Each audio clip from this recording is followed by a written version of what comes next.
Morning, everyone. Thank you for joining us for this final week of Advent, this fourth Sunday of Advent. You know, us as clerics and also staff who work in the church know that Christmas time is a beautiful, holy time, but it's also a very stressful time because we have so many liturgies to prepare for. We have a lot of people coming to us, and we want to make sure they have a good experience so they're fed spiritually and that they'll come back. And I've worked in the church since I was a child, and I thought I saw it all until this morning. We were preparing.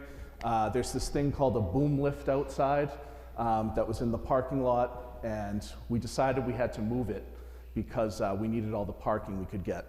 So you should have seen us. It was me, Jared, Father Gerald, and then eventually Andrew trying to move this crane thing across the parking lot. And finally, we got it over there. So there's always something that's going to come up Christmas time, you know, that we have to deal with, but the Holy Spirit always prevails.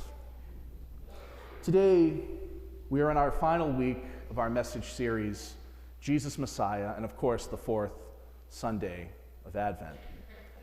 And this fourth Sunday of Advent is very quick. It's only a short 24 hours, not even, because we started with the vigil last night, and then we end for our Christmas Eve liturgy tonight at 4.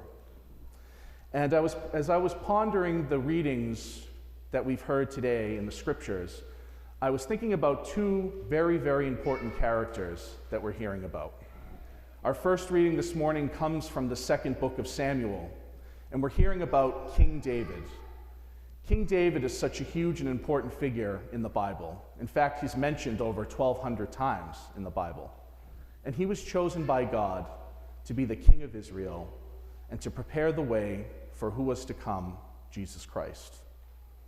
And today, when we think about the King David, I thought about how he was called by the Lord. He had brothers, and his brothers were strong, they were handsome, they were capable men, they were leaders.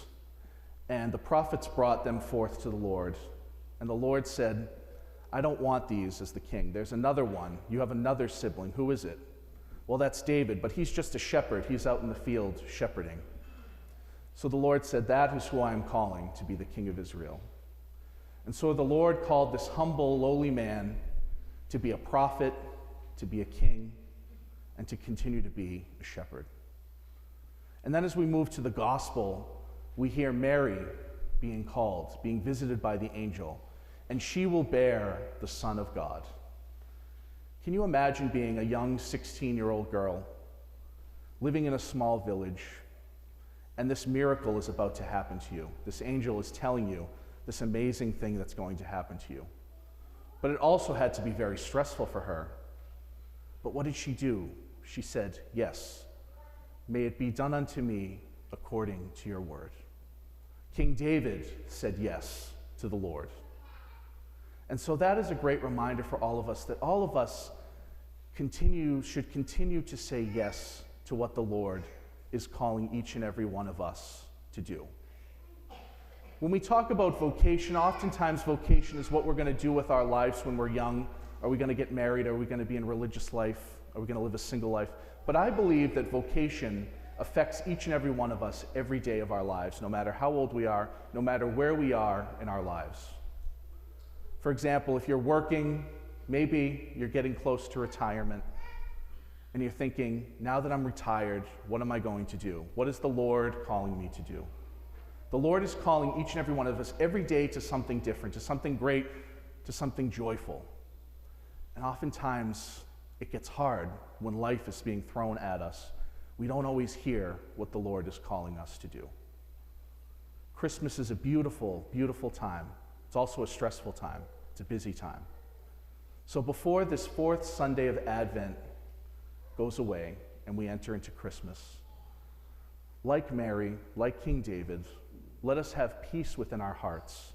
Let us have joy within our hearts. And let us always have an open heart. And remember that Mary said yes. Not yes for herself, but yes for each and every one of us, so that God would come into the world and bring us salvation. I wish you a very blessed and Merry Christmas.